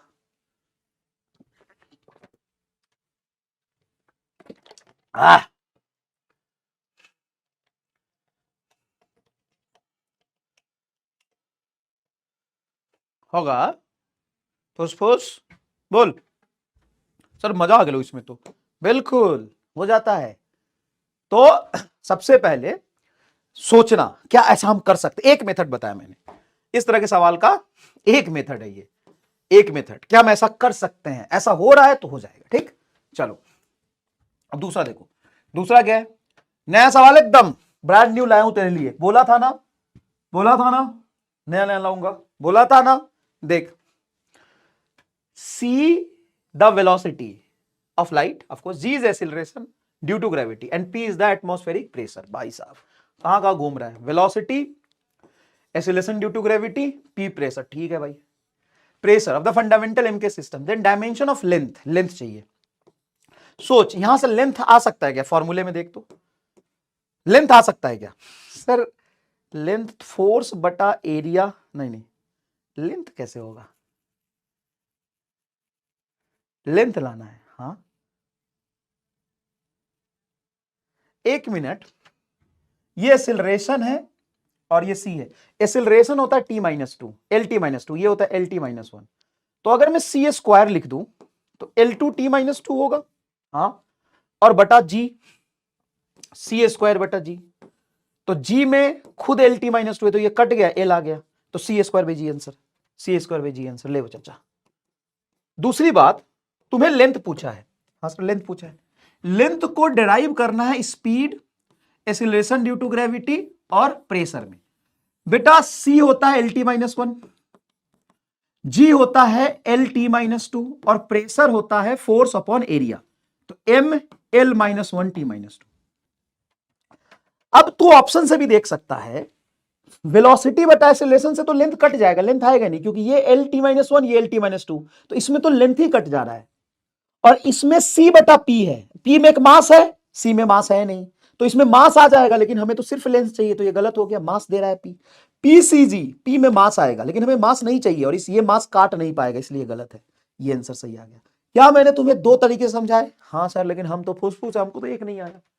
क्या तुम्हें यहां पे MR star of type 2, MR star type 2 का फील आया कि तुम्हें डायमेंशन किसका चाहिए था? सर हमें डायमेंशन चाहिए था लेंथ का, तो लेंथ के डायमेंशन में लेंथ आना चाहिए, बस सिर्फ लेंथ का डायमेंशन, मास नहीं आएगा। लेकिन सर इससे तो लेंथ ही कट गया, सर इसमें तो मास नीचे आ जाएगा, इसमें मास ऊपर आ जाएगा, ये मास काट नहीं पाएगा, तो इसलिए सिर्फ ये आंसर आएगा। फील है, फील है, फील है बेटा, क्या जो मैं कह रहा हूं वो समझ में आया? द इक्वेशन F बराबर AVD, ये F बराबर है ए क्या है? एरिया, ठीक है, ए एरिया है, एरिया का पावर A, V क्या है? वेलोसिटी, तो LT माइनस 1 का पावर B, और D क्या है? डेंसिटी, डेंसिटी होता है मास बटा वॉल्यूम, मतलब ML का पावर 3 का पावर C। तो value of A, B and C respectively, ठीक है भाई, मतलब ये फोर्स बराबर इतना है, एरिया का पावर A, ये वेलोसिटी का पावर B और डेंसिटी का पावर इतना है। तो AB की वैल्यू क्या होनी चाहिए कि ये फील आ जाए? तो देखो एरिया तो लेंथ स्क्वायर होता है, वेलोसिटी में LT माइनस 1 है, मास सिर्फ D देगा, हाँ सिर्फ मास यहां से आएगा, फोर्स में एक मास, तो इसमें भी एक मास आना चाहिए, मतलब जो तुम्हारा D का पावर C है, C की वैल्यू 1 ही होनी चाहिए, क्योंकि C की वैल्यू 1 रखोगे तभी मास 1 आएगा, तो C 1 होना चाहिए, इसमें भी C1, इसमें भी C1, इसमें C1 नहीं, ये सही हो जाएगा सर, गजब। उसके बाद फोर्स, ठीक है, अच्छा बताओ एरिया में टाइम है नहीं, इसमें टाइम है नहीं, टाइम तो इसमें है, फोर्स में होता है T-2, तो इसमें तो टाइम आना चाहिए T-2। अब ये T-2 कब होगा? जब B की वैल्यू 2 रख दोगे, जब B की वैल्यू 2 रखोगे तभी तो T का पावर -2 बनेगा, और B की वैल्यू इसमें 2 नहीं है, इसमें 2 नहीं है, इसमें 2 नहीं, इसी में 2 है, लो भैया। क्या टाइम से सोच के आंसर आ गया फर्स्ट? क्या टाइम के कंसेप्ट से सोच के आंसर आ गया फर्स्ट? बताओ, क्या टाइम का कंसेप्ट सोच के आंसर आ गया फर्स्ट? जितने लोगों को फील आया कमेंट बॉक्स में आग लगा दीजिए, नहीं तो मैं फिर एक बार बता रहा हूं बेटा, ऐसे सवाल नीट में आते हैं। मैंने क्या सोचा कि हमें दिया हुआ है कि फोर्स का डायमेंशन एरिया का पावर A, वेलोसिटी का पावर B और डेंसिटी के पावर C से आएगा। तो हम एक बार सोचते हैं कि इसमें तो टाइम है नहीं, इसमें तो टाइम है नहीं, डेंसिटी होता है मास बटा वॉल्यूम, इसमें टाइम -1 है, और इधर T-2 चाहिए क्योंकि फोर्स में टाइम है, तो T-2 इसी से आएगा बस, LT-1 वेलोसिटी का डायमेंशन है, ऊपर 2 रख दोगे, इसका पावर 2 एक ही ऑप्शन में, इसलिए आंसर हो गया। ये है MR स्टार टाइप 2, ये है MR स्टार टाइप 2। बोलो फील आया कि नहीं? हाँ सर, ये देखो जेई 2023 लिखा है, वैसे नीट में 2 बार ये सवाल आ चुका है। क्या? Velocity of light c, universal gravitational constant g and Planck constant h are chosen as fundamental, then dimension of mass, तो मास बराबर आएगा c का पावर x मान लेता हूं, g का पावर y मान लेता हूं और p का पावर z मान लेता हूं, इन तीनों से मिला के मास चाहिए। अच्छा, इन तीनों से मिला के क्या चाहिए? मास चाहिए। अच्छा सर ठीक है, c का डायमेंशन क्या होता है? LT-1। अच्छा, g क्या होता है? g होता है M-L3T-2 का पावर y, और p क्या है? प्लैंक कांस्टेंट, प्लैंक कांस्टेंट होता है ML2T-1 का पावर z मान लिया। अब सुनो, इधर तुम्हें एक मास चाहिए बेटा, है ना? हाँ सर, एक मास चाहिए। अब ये तो मास देगा नहीं तुम्हें, नहीं सर ये मास देगा नहीं, यहां पे मास है -y, m का पावर -y, m का पावर z, एक मास दोनों मिला के हमें चाहिए। अब यहां से देखते हैं, h का पावर हाफ, g का पावर 1, अगर मैं h का पावर हाफ रखता हूं तो यहां से एक मास आएगा, और g का पावर 1 रखूंगा, ये मास -1 आएगा, कट जाएगा इसमें मास, h1 g -1, h1 रखता हूं तो एक मास आएगा, g -1 रखूंगा तो 2 मास आ जाएगा, ये भी गलत है। h माइनस हाफ, इसको माइनस हाफ रखूंगा तो m का पावर -हाफ और g का पावर हाफ, इसको हाफ रखूंगा तो g का पावर -1 है, इसको हाफ रखूंगा, यहां से मास 1 आ रहा है, और ये भी नहीं आएगा, सिर्फ और सिर्फ ऑप्शन सी ही में मास 1 आ रहा है। मैं एक बार चेक कर लेता हूं, सिर्फ ऑप्शन सी में ही मास 1 आ रहा है, डी में ही मास 1 आ रहा है। देख, जब मैं मास देख रहा हूं तो मुझे सी तो देखना नहीं है, मुझे जी और पी देखना है, ठीक है? तो जी और पी में सिर्फ मास पे फोकस करूं तो जी का पावर 1, एच का पावर हाफ, एच का पावर हाफ, यहां पावर हाफ रखूंगा तो एम का पावर हाफ, और जी का पावर 1 मतलब एम का पावर -1, और 1 रखोगे तो एम का पावर -1 ही रखो, ये एम आएगा नहीं। H1 G -1, H1 रखोगे तो एक मास बनेगा, G -1 रखोगे, यहां पे G का पावर -1 रखोगे, -1 तो एम स्क्वायर बन रहा, ये होगा नहीं। G हाफ H -1 से मैच कर रहा है, इससे उल्टा चला जाएगा क्योंकि इसमें H का पावर हाफ, नहीं नहीं नहीं नहीं, नहीं ये नहीं आएगा, ये नहीं आएगा ना, क्योंकि H का पावर -1/2, तो ये -1/2 रखोगे यहां पे, और G हाफ है, G हाफ है तो ये -1/2, तो इससे कट गया। D में H हाफ है, H half H half H half H half, तो ये आएगा M का पावर हाफ, और G का पावर -1/2 तो ये आएगा M का पावर, हाँ ये आएगा, सिर्फ आंसर डी आ रहा। थोड़ा सा मैंने गलत देख लिया था, ये तीनों में नहीं आ रहा, डी आ रहा, तुम भी डी कह रहे हो, बिल्कुल सही है, बिल्कुल सही है।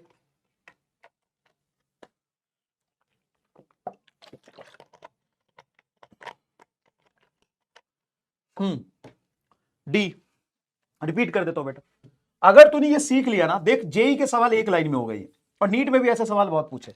देख बेटा ये मास है, सी तेरा हो जाएगा LT -1 का पावर x, जी हो जाएगा M -1 L3 T -2 का पावर y, और h हो जाएगा, ये प्लैंक कांस्टेंट है, प्लैंक कांस्टेंट को h बोला, h सॉरी h लिखना था, वही कंफ्यूज, h है, h होता है M L2 T -1 का पावर z। तो सिर्फ मास सोचना है तो सी के बारे में तो सोच ही मत, सिर्फ मास सोचना है।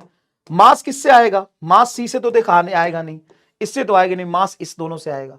वाई बता यहां पर क्या है, जी, और ये बेटा एच, तो देख एच का पावर हाफ जी का पावर 1 करने से मास नहीं आया, H1 G -1 कर, H1 कर, H1 करेगा तो ये मास 1 आएगा, और G -1 करेगा तो ये मास 1 आ जाएगा। देखो इसका पावर -1 है, -1 करेगा तो M स्क्वायर, M और M स्क्वायर आएगा। इसमें डायमेंशन M स्क्वायर बन रहा, इसमें डायमेंशन M का पावर -1 बन रहा, इसमें M1 बन रहा, और तुम्हें मास चाहिए था। सोच सोच, बता फील आई कि नहीं आई। देख फिर से, energy, velocity and time are the taken as fundamental, then dimension formula of surface tension. अब इसको ऐसे सोच, सरफेस टेंशन होता है बेटा फोर्स अपॉन लेंथ होता है, हाँ सर फोर्स अपॉन लेंथ होता है। अब एनर्जी है, एनर्जी के लिए काम कर, लेंथ से मल्टीप्लाई कर दे, लेंथ से डिवाइड कर दे, तो ये हो जाएगा तेरा फोर्स इंटू लेंथ एनर्जी बटा L स्क्वायर, और टी स्क्वायर से मल्टीप्लाई टी स्क्वायर से डिवाइड कर दे, तो L square by T square, नीचे V स्क्वायर आएगा, तो E बटा V square T square answer आ गया। तो E V -2 T -2, देख तो E V -2 T -2, E V -2 T -2, A answer आ गया। अब सोच इससे आसान कोई तरीका हो सकता है तो बता, अगर कोई भी मेथड इससे आसान है तो बता, कोई भी मेथड इससे आसान हो सकता है तो बता, कोई भी मेथड इससे आसान हो सकता है तो बता। देख मैंने क्या लिखा, सरफेस टेंशन होता है, अच्छा surface tension energy by area तो लिख ही सकता है ना, सरफेस टेंशन होता है बेटा एनर्जी बटा एरिया L स्क्वायर, ये होता है, पढ़ा है तूने, सरफेस टेंशन होता है एनर्जी पर यूनिट एरिया। अब मैंने क्या किया, टी स्क्वायर से मल्टीप्लाई टी स्क्वायर से डिवाइड किया, ये क्या हो जाएगा L square by T square, L square by T square, नीचे वेलोसिटी का स्क्वायर, एनर्जी बटा वेलोसिटी का स्क्वायर टी स्क्वायर, ये हो जाएगा E V -2 T -2, E V -2 T -2। बोल बता बता, ये सवाल है, ये जेई मेन में नीट में कई बार पूछा है, कई बार पूछा है, क्या है, physical quantity of dimension of length that can be formed out of c G and this. देखो सी बेटा हो गया LT -1, जी हो गया तेरा M -1 L3 T -2, और E स्क्वायर बटा 4 पाई इप्सिलॉन नॉट को तो लिख सकता है FR स्क्वायर, F बराबर था E स्क्वायर बटा 4 pi epsilon nought R square, R square को नीचे ले जाएगा, ये क्वांटिटी बनेगी, हाँ तो FR हो स्क्वायर हो जाएगा M L3 T -2। अब इन तीनों को मिला के तुम्हें लेंथ चाहिए, मतलब मास इस बार कट जाना चाहिए। मास कैसे कटेगा सोच, मास सर इससे तो नहीं कटेगा, इसको और इसको मल्टीप्लाई कर दो तो मास कट जाएगा, क्योंकि इसमें है मास 1 और इसमें मास -1। जी और इसको मल्टीप्लाई करो तो देखो बेटा जी और ये देखो मल्टीप्लाई है, सही है। देखो ई स्क्वायर और जी डिवाइड हो गया, गलत है। जी और ये मल्टीप्लाई है, सही है। जी और ये मल्टीप्लाई है, सही है। या इतना समझ आया? हाँ। एक लेंथ चाहिए। हाँ, अब लेंथ के बारे में सोचो। तो जी और ये मल्टीप्लाई करके रूट लगाया है, इसमें लेंथ 3 है और इसमें भी लेंथ 3 है, टोटल लेंथ कितने हो गए सर? 6। भाई अगर तुम इसको मल्टीप्लाई करोगे तो L3 L3 L6 होगा। हाँ, और रूट लगा दिया तो सर L3 आ गया, और सी स्क्वायर से मल्टीप्लाई कर दिया तो सी स्क्वायर भी 2 लेंथ देगा, तो ये लेंथ तो 5 आ गया ना, इसलिए ये आंसर हो नहीं सकता।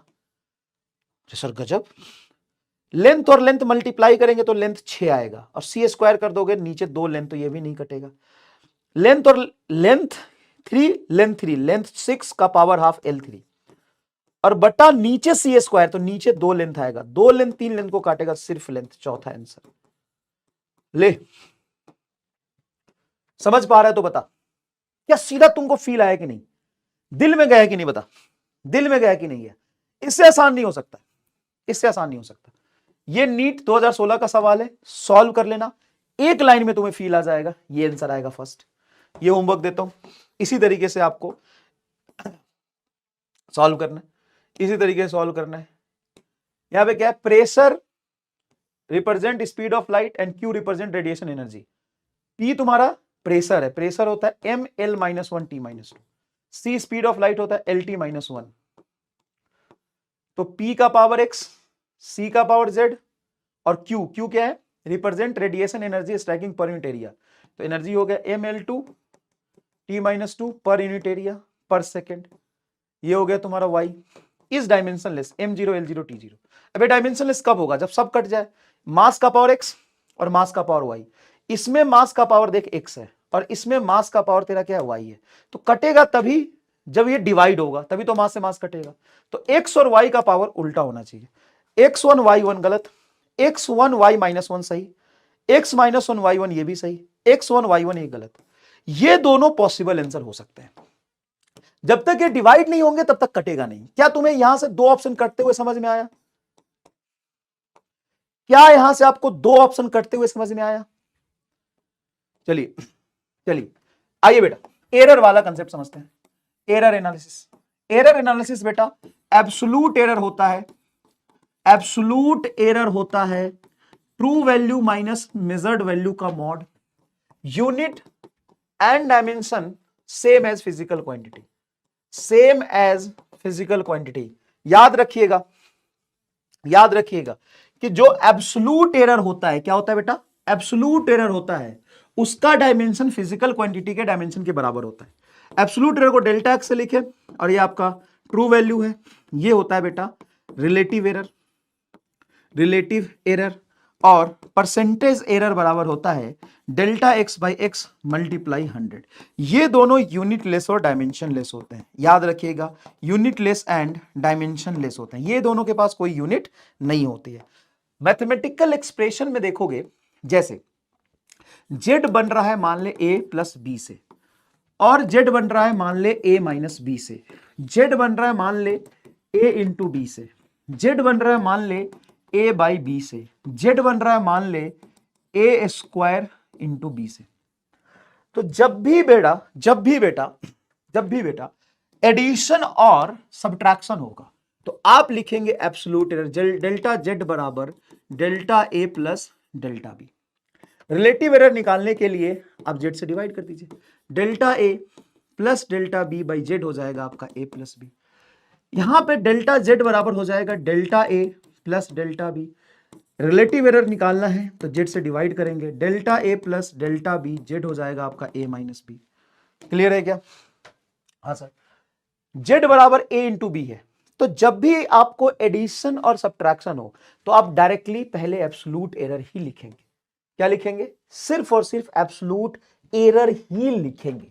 लेकिन जब भी प्रोडक्ट हो, डिवीजन हो, पावर हो, रूट हो, कुछ भी हो, तो डायरेक्ट रिलेटिव एरर लिखेंगे। कैसे रिलेटिव एरर? z का रिलेटिव एरर बराबर a का रिलेटिव एरर प्लस बी का रिलेटिव एरर आएगा। जेड का रिलेटिव एरर बराबर ए का रिलेटिव एरर प्लस बी का रिलेटिव एरर आएगा। यहां पे अगर कांस्टेंट मान लो 4 है कुछ, तो 4 को आप इग्नोर करोगे, पावर बाहर आएगा। तो जेड का रिलेटिव एरर बराबर 4 को इग्नोर करो, 2 times of delta a by a plus delta b by b हो जाएगा। क्या आपको ये चीज का फील आया? यस सर, ये जोरदार फील है। अब देखिए यहां पे percentage error in the measurement of mass speed are 2% and 3%. Their error in the estimation of kinetic energy. ये सवाल है, फटाफट इसको अटेम्प्ट करिए, फटाफट इसको अटेम्प्ट करिए। ना कोई ब्रेक नहीं, कोई ब्रेक नहीं। काइनेटिक एनर्जी बेटा होता है हाफ एम वी स्क्वायर, होता है क्या? हाँ sir, kinetic energy half m v square होता है। इसमें से हाफ को आप इग्नोर कर दीजिए, तो ये हो जाएगा डेल्टा के E by K E is equal to delta M by m plus 2 times of delta v by b. Percentage के लिए 100 से दोनों तरफ मल्टीप्लाई कर देंगे। आपको दिया हुआ है मास में 2% का, ये 2 और ये हो जाएगा 3 दूना 6, 6 और 2 8%। ए इज योर आंसर। क्या ऐसे सवाल आप कर लोगे? यस सर, ऐसे सवाल तो भयंकर ही आसान लेवल के होते हैं। अब ये सवाल कर लो फटाफट। Q बराबर x Q y square by z है। Q बराबर एक्स का power Q y square by z है, कोई कांस्टेंट नहीं, पावर पावर है। आप लिखेंगे delta Q by Q is equal to 3 times of delta x by x plus 2 times of delta y by y plus delta z by z. अब 1 2 और 4 है, x Y Z का 1 2 और 4 है, तो 1 से आएगा 3, 2 2 4 7 7 4 11, 11%। डन है भाई। इस तरह के सवाल में आपकी पीएचडी है। हाँ सर, नीट में ऐसे आते हैं, ये रहे नीट 2019 के सवाल, 1 सेकंड में आप निपटा दोगे इसको, समझ रहे हो? Length of the simple pendulum is 25.0 centimetre and time is 40 second, time of 40 oscillation is 50 second. If resolution of the stopwatch is 1 second then accuracy is G. सुनना, टाइम पीरियड होता है बेटा 2 pi root under L by G. सबसे पहले जब भी error analysis करो, जब भी एरर एनालिसिस करो, तो ये 2 पाई वाले टर्म को हमेशा इग्नोर करो। क्या करो? इसको इग्नोर करो। इसको इग्नोर करोगे, रूट को उधर ले जाओ, तो टी स्क्वायर बराबर आएगा एल बाई जी। तो जी बराबर आ जाएगा बेटा एल बाई टी स्क्वायर। क्या ये सही है? हाँ सर, ये सही है। तो यहां से आप लिख सकते हो delta g by g is equal to delta L by l plus 2 times of delta t by t. अब यहां से डेल्टा एल क्या होगा? तो जब भी कोई भी मेजरमेंट लिखते हैं, डेसिमल के बाद ये जो नंबर होता है वहां तक उसकी लिस्ट काउंट होती है। तो इसका डेल्टा एल होगा बेटा 0.1 सेंटीमीटर और एल होगा तेरा 25 सेंटीमीटर। डेल्टा टी तेरा 1 सेकेंड है। नंबर ऑफ ऑसिलेशन ऐसा सवाल में कोई मतलब नहीं होता, टाइम है 50 सेकेंड, 50 इंटू 2 मल्टीप्लाई 100, ऐसे सॉल्व होगा। तो 100 ले जाओगे तो ये 200 बटा 50 मतलब ये 4, और 100 ले जाओगे तो 25 4.4 4.4 आ रहा है। देखते हैं कितने लोग पेशेंटली इसको सॉल्व कर पाते हैं, कितने लोग पेशेंटली इसको सॉल्व कर पाते हैं। 4.4 आ रहा है भाई साहब, 4.4 आ रहा है भाई साहब, देखिए एक बार।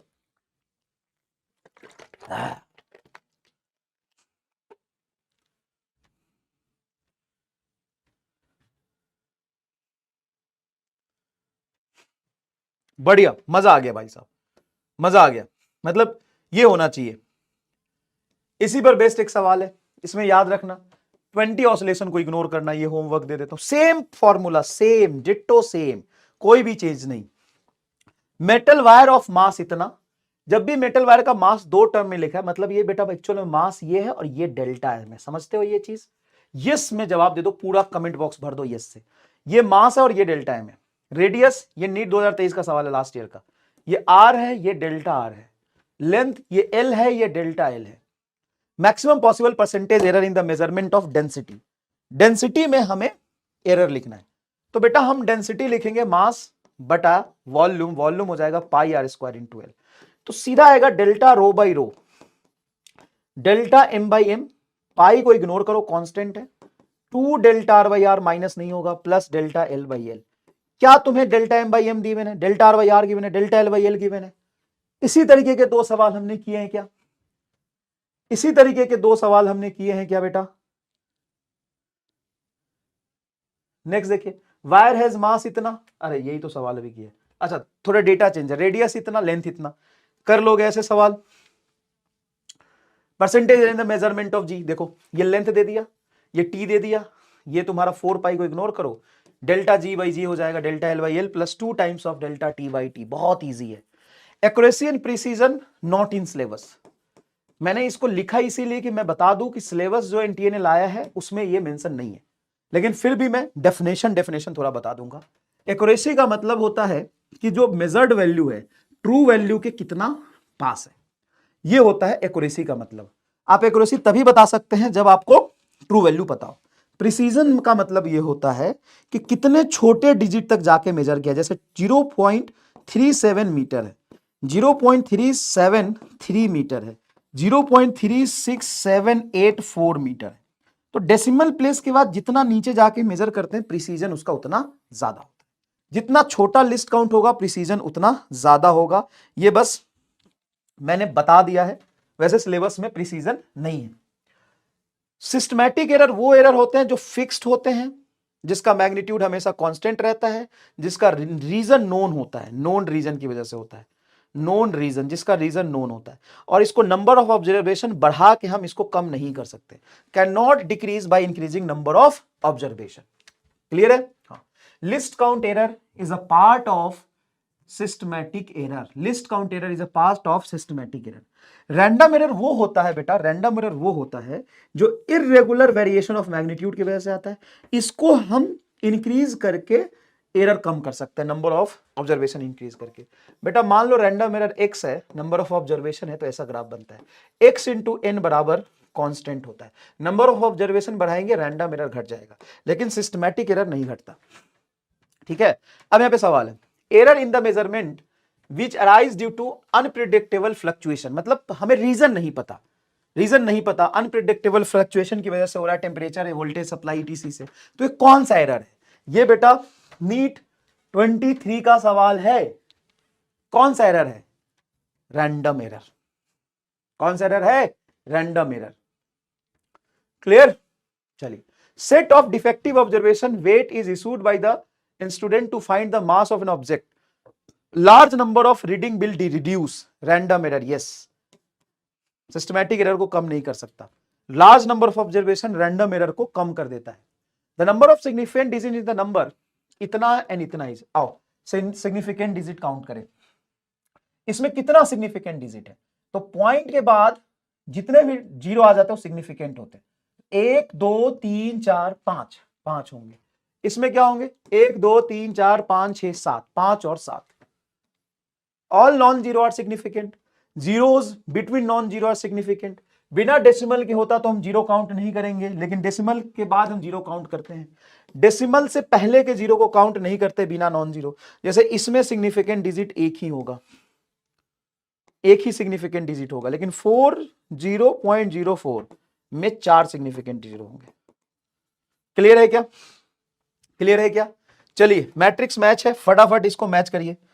मैट्रिक्स मैच का एक सवाल है छोटा सा, फटाफट फटाफट रफ कॉपी लेके बैठे हैं तो करिए।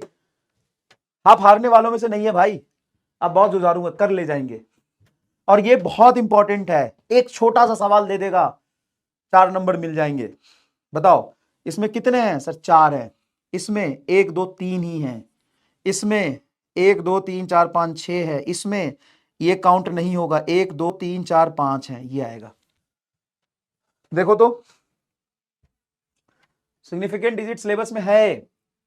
चलो, taking into account significant figure, what is the value of, इतना में से इतना घटाया है, 9.99 में से 0.0099 को हमें क्या करना है? घटाना है। सबसे पहली बात, जब भी हम सब्ट्रैक्ट करते हैं तो डेसिमल पॉइंट के बाद की डिजिट सेम रखते हैं, मिनिमम डिजिट के टर्म्स में रखते हैं। जैसे इसमें डेसिमल पॉइंट के बाद कितने डिजिट है 2 और इसमें कितने 4, तो आंसर में डेसिमल पॉइंट के बाद 2 डिजिट तक ही आंसर आना चाहिए। तो इसमें 3 डिजिट तक गलत है, इसमें 1 ही डिजिट गलत है, इसमें 4 डिजिट गलत है, ये आंसर हो जाएगा। हमें सब्ट्रैक्ट करने की कोई नीड नहीं है। आप बायोलॉजी हैं भाई साहब, आप क्या है, आप है बायो आप क्या हैं, बायो है, आपको नहीं पता तो आप ये लगाइएगा यहां पर, देखिए ध्यान से, आप ये लगाएंगे। जब भी आप सब्ट्रैक्ट और ऐड करते हैं तो पॉइंट के बाद मिनिमम डिजिट जिसमें होगा उसी के टर्म्स में आंसर देंगे, उतने ही मिनिमम डिजिट रखेंगे, और मल्टीप्लीकेशन और डिवीजन में मिनिमम सिग्निफिकेंट डिजिट के टर्म्स में आंसर देंगे। क्लियर? आएगा तो आपका थर्ड, लेकिन आंसर आप फोर्थ करेंगे। ठीक है, चलिए सर करते हैं, आइए करते हैं, बिल्कुल करते हैं। The diameter of the spherical bob when measured with the vernier callipers, the following value is 3.33, 3.32, 3.34, 3.33, 3.32.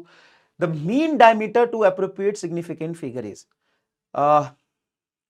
चलो करते हैं, 3.33, 3.32, 3.34, 3.33, 3.32, तो 3 2 5, 5 5 10, 10 4 14 के 4, हासिल 1, 3 3 6 3 9, 3 12, 3 15, 1 16, 6,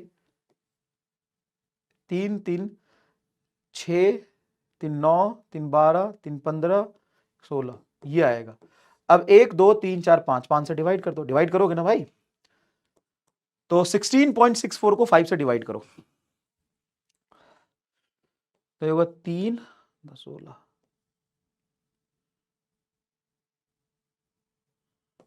3.32 के आसपास आएगा क्या?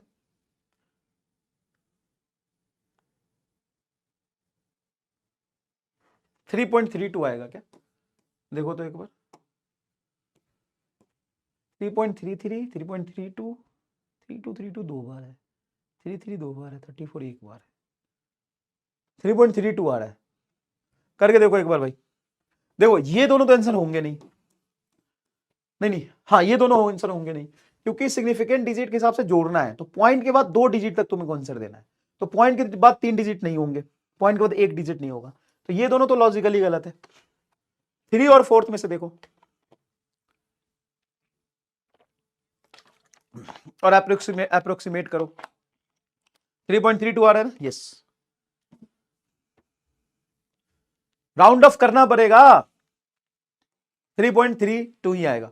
नेक्स्ट देखिए, द एरिया ऑफ रेक्टेंगुलर, इतना और इसको मल्टीप्लाई करना है, तो एरिया की वैल्यू आपको बतानी है, कितना, 55.3 मीटर इसका विड्थ है, लेंथ है सॉरी, और विड्थ है 25 मीटर, इसको मल्टीप्लाई करोगे तो देख भाई, डेसिमल प्लेस के बाद एक भी डिजिट नहीं है, तो आंसर में जो भी होगा डेसिमल प्लेस के बाद एक भी डिजिट नहीं आना चाहिए। अच्छा सॉरी, मल्टीप्लाई करेंगे तो सिग्निफिकेंट डिजिट काउंट करेंगे, सॉरी, तो इसमें सिग्निफिकेंट डिजिट कितने हैं 3, और इसमें कितने हैं 2, तो आंसर में 2 ही सिग्निफिकेंट डिजिट आने चाहिए, आंसर में 2 ही सिग्निफिकेंट डिजिट आने चाहिए। ये नहीं होगा क्योंकि 4 सिग्निफिकेंट डिजिट है, ये नहीं होगा क्योंकि 5 है, ये नहीं होगा क्योंकि 3 है, तो ये आंसर आएगा। जितने लोगों को ये चमक गया कमेंट बॉक्स में आग लगा दीजिए, भाई मेरे मल्टीप्लाई नहीं करना, इसका ये लेंथ है देख, और ये विड्थ है, लेंथ और विड्थ को मल्टीप्लाई कर, तो मल्टीप्लीकेशन में आंसर जो आएगा,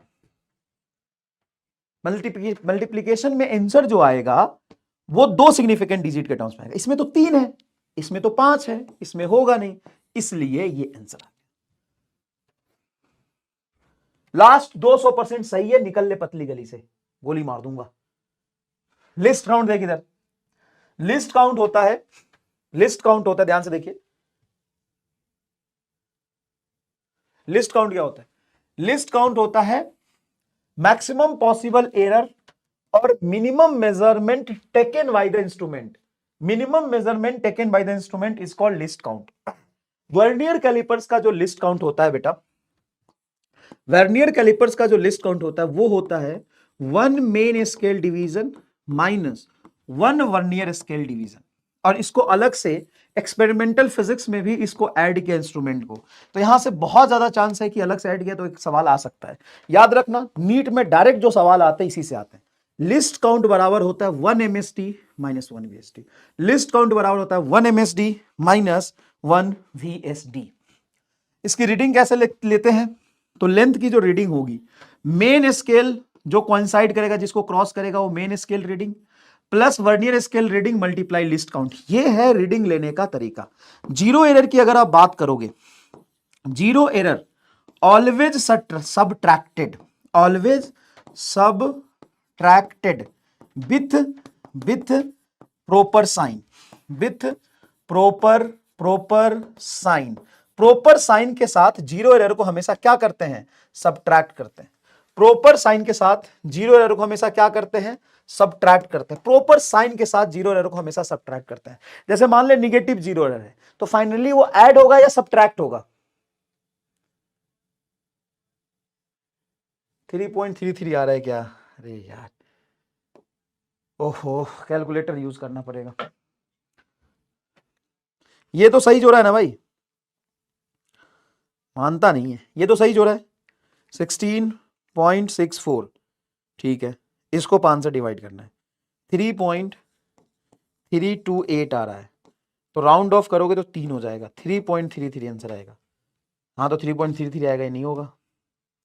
राउंड ऑफ करोगे ना, राउंड ऑफ करके 2 डिजिट में लाना है, राउंड ऑफ करके 2 डिजिट में लाना है, ठीक है। चलो, खुश? क्रांतिकारी जनता भाई साहब, जनता कतई जहर है। अब सुन इधर, अब सुन इधर जहर, ओए जहर, हाँ, मिशन सक्सेसफुल। धरने पे बैठ जाता है एकदम। चल, टट्टी आंदोलन के कार्यकर्ता, तुम्हारा ना नाम है टट्टी आंदोलन, आंदोलन के कार्यकर्ता। अब टट्टी का मतलब गलत मत समझना, टट्टी आंदोलन के कार्यकर्ता हो तुम अगर धरने में बैठ जाओ तो भाई देश के प्रधानमंत्री को बदल दो। चलो, सुनो इधर, आईफोन 14 नहीं है, 15 प्रो मैक्स प्लस है, प्लस में है। तो zero error always subtracted with proper sign. वैसे मान लो ना 90% केसेस में ना जीरो एरर दिया होता है, जैसे निगेटिव जीरो एरर दिया हुआ है, तो फाइनल रिजल्ट में क्या होगा? वो तो जीरो एरर को घटाओगे और प्रॉपर साइन के साथ घटाओगे निगेटिव, तो ऐड हो जाएगा। तो निगेटिव जीरो एरर का फाइनली क्या होगा? ऐड, और पॉजिटिव जीरो एरर सबट्रैक्ट, ठीक है। One main scale division of a vernier callipers a centimeter and nth division of a vernier scale coincide with n minus 1 division of the main scale. List count. सुनना सुनना ध्यान से। One main scale division, one main scale division of a vernier calliper. Vernier callipers का main scale division a centimetre है, मतलब 1 MSD a centimetre है, ठीक। और nth division of VSD, nth n VSD coincide with n minus 1 division of n minus 1 division of MSD. then list count is, तो list count होता है 1 MSD minus 1 VSD, और 1 VSD को क्या लिख सकते हैं? 1 VSD को क्या लिख सकते हैं? n minus 1 by n MSD। यहां से 1 MSD को कॉमन निकाल दो, 1 MSD को कॉमन निकाल दो, उसको लिख दो a सेंटीमीटर, तो ये हो जाएगा n minus n plus 1, n से n कटेगा, तो a बटा n सेंटीमीटर, a बटा n सेंटीमीटर है। एक भी आंसर नहीं है, है? अच्छा, least count of a vernier callipers in mm पूछा है भाई, चोमू mm, तो a by n centimetre, 1 centimetre 10 mm होता है, तो 10a by n mm, 10a by n mm। भाई साहब, धोखा, जीतेगी चाल, और एमआर की नजर से बच नहीं सकते, पकड़ना पड़ेगा इसको, अरे भाई पकड़ना पड़ेगा इसको। क्या ऐसा सवाल कर सकते हो? सेम ऐसा ही सवाल पूछा है, a main scale of a vernier callipers has n division per centimetre. तो 1 मेन स्केल डिवीजन है, n डिवीजन है पर सेंटीमीटर, मतलब 1 सेंटीमीटर में n मेन स्केल डिवीजन है। इसको लैंग्वेज थोड़ा अलग है, मैं एक बार पढ़ के बता देता हूं। The main scale of a vernier callipers has n division per centimetre, मतलब 1 सेंटीमीटर में n डिवीजन है। तो 1 MSD क्या होगा? हाँ, 1 डिवीजन ऑफ MSD, तो 1 MSD क्या होगा? 1 सेंटीमीटर बाई n।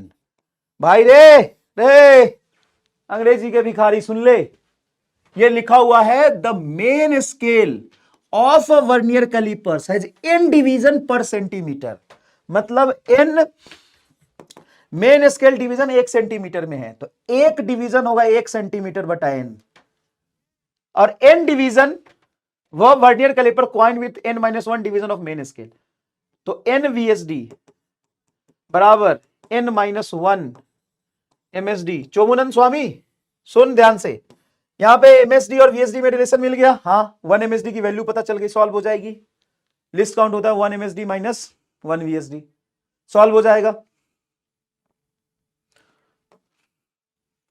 नेक्स्ट, चलो ये वही सेम है, ऐसे सवाल बहुत इजी होते हैं। Next, distance of the main scale in a one rotation is called pitch 1 mm। इसमें है स्क्रू गॉज या स्फेरोमीटर भी इसको बोलते हैं, स्फेरोमीटर भी बोलते हैं। इसमें क्या होता है कि एक हम लेते हैं मेन स्केल जो कि मीटर स्केल ही होता है, मीटर स्केल, या मैं इसको बोल देता हूं मेन स्केल होता है। ठीक है, ठीक है सर। इसमें एक सर्कुलर स्केल लगाते हैं जिसमें ये ऐसे ऐसे डिविजन्स होते हैं। इसमें सवाल कैसे पूछे जाते हैं, ये एक रोटेशन में जितना डिस्टेंस चल जाता है ना उसको कहते हैं पिच, इसको क्या कहते हैं? पिच। तो distance on the main scale in one rotation of circular scale is called pitch, और जनरली 1 mm होता है। इसका लिस्ट काउंट होता है, एक रोटेशन में जितना डिस्टेंस चलते हैं pitch divided by number of circular division, ये होता है तुम्हारा least count 1 MSD divided by number of circular division. Direct इस पर सवाल कैसे पूछे जाते हैं? The screw gauge has least count 0.01 mm, 0.01 mm least count दे दिए, and there are 50 division in it circular scale, 50 division in circular scale. Then pitch of the, ये हो गया pitch, pitch divided by number of circular division is equal to least count. क्या यही है? क्या यही है फॉर्मूला? ओहो सॉरी, क्या यही है फॉर्मूला? क्या यही है फॉर्मूला? क्लियर है क्या बेटा? आंसर आ जाएगा। चलो, यहां पे एक सवाल है बहुत important. A student measure the diameter of a small steel ball using a screw gauge of least count इतना, ये लिस्ट काउंट है स्क्रू गॉज का। जब भी रीडिंग लिखते हैं ना बेटा, चाहे वर्नियर कैलिपर्स में लिखे या स्क्रू गॉज में लिखे, रीडिंग बराबर होता है main scale reading plus least count into vernier scale reading, ऐसे लिखते हैं। ये होता है, ये रीडिंग होता है। जीरो एरर दिया हुआ है तो माइनस ऑफ जीरो एरर, और जीरो एरर हम प्योर साइन के साथ करते हैं। तो लिस्ट काउंट हमको दे दिया 0.01 सेंटीमीटर। चलिए साहब, लिस्ट काउंट में 0.001 सेंटीमीटर, अगर इसको mm में लिखेंगे तो क्या होगा? वह 1 सेंटीमीटर 10 mm होता है, 0.01 mm। The main scale reading is 5 mm। देखो मेन स्केल रीडिंग तुम्हारा 5 mm दे दिया, and zero of the circular division coincide with 25 division above the reference level, मतलब ये तुम्हारा क्या दे दिया? सर्कुलर स्केल रीडिंग दे दिया। If screw gauge has zero error minus of 0.004 centimetre, then correct diameter is, देखो रीडिंग बराबर मेन स्केल रीडिंग बोलो 5 mm प्लस लिस्ट काउंट बोलो सर 0.01 mm मल्टीप्लाई 25। समझ आ रहा? हाँ सर, तो सही हो। तो ये हो गया 5 mm प्लस ये हो जाएगा 0.01, तो 0.25 mm, तो आंसर आ जाएगा 5.25 mm, और ये दिया आपका list count, sorry zero error होगा आपका -0.004 सेंटीमीटर। तो mm में लोगे तो -0.04 सेंटीमीटर, तो ये जीरो एरर को हम घटाएंगे तो ये प्लस हो जाएगा 0.04 mm, तो ये आ जाएगा बेटा 5.29 mm, 5.29 mm। सेंटीमीटर में 10 से मल्टीप्लाई कर दो, 5.29 आंसर डी आ गया। क्या फील आया आपको?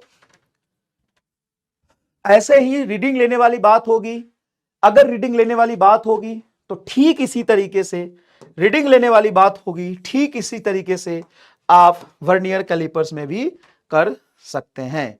अगर रीडिंग लेने वाली बात हुई तो ठीक इसी तरीके से आप वर्नियर कैलिपर्स में कर सकते हैं।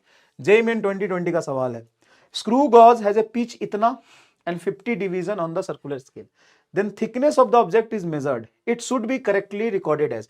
ये सवाल बड़े फैशन में आजकल, मतलब तुम्हें लिस्ट काउंट से ना रीडिंग का आइडिया लगाना होगा। तो बेटा लिस्ट काउंट, स्क्रू गॉज की पिच दे दी है 0.1 सेंटीमीटर और 50 डिवीजन है, ठीक है, सेंटीमीटर में देखना, ठीक है, 50 डिवीजन है, तो 0.1 को अगर तुम 50 से डिवाइड करोगे तो 0.02 सेंटीमीटर होगा क्या? तो पॉइंट के बाद 2 डिजिट तक तुम 50 division of the circular scale, then thickness of the object measured it should be, तो पॉइंट के बाद 0.02, ये इसका लिस्ट काउंट है। तो मिनिमम रीडिंग इतना ले सकते हो, इसके मल्टीपल में होगा, मतलब लास्ट के डिजिट,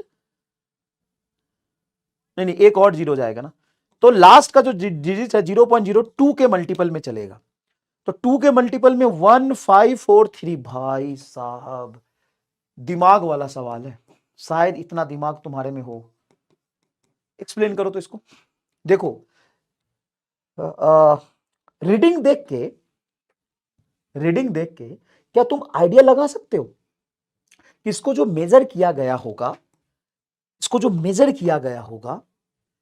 वो किस इंस्ट्रूमेंट से किया गया होगा? तो लास्ट वाली जो डिजिट होती है ना, जैसे जो भी रीडिंग है तो इसका लास्ट डिजिट है 4, तो 0.001 इसका सेंटीमीटर होगा, अगर 4 5 6 7 में मेजर्ड है तो। अब इसका ये है तुम्हारा लिस्ट काउंट, पिच बटा नंबर ऑफ सर्कुलर डिवीजन, ये आ रहा है 0.002 सेंटीमीटर, मतलब 2 के मल्टीपल में चीजें चलेंगी, और 2 के मल्टीपल में सिर्फ ये है, 2 के मल्टीपल में होना चाहिए लास्ट डिजिट। बताओ मजा आया? चलिए द एंड ऑफ यूडीएम। अब पीपीटी बदलेंगे और वॉशरूम जाएंगे, बस पीपीटी बदलने के लिए भैया आ रहे हैं, है ना, पीपीटी वाले भैया आ रहे हैं, उसके बाद हम काइनेमेटिक्स शुरू करेंगे।